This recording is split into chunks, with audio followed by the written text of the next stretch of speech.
Buna teplisi oddiy qilingan. Eniga 7 metr, uzunasi 25 metr. 300 ta ko'chat ekilgan.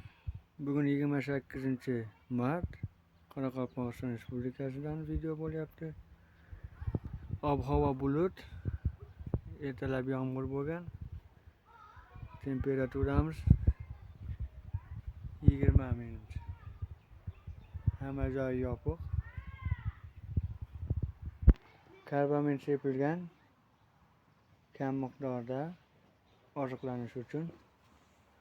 Suvdan dori suv kelmaydi, faqat yer tagidagi suvdan keladi. Oziqani yer o'zidan oladi. Birinchi marta ekilishi, daromadni ko'ramiz endi.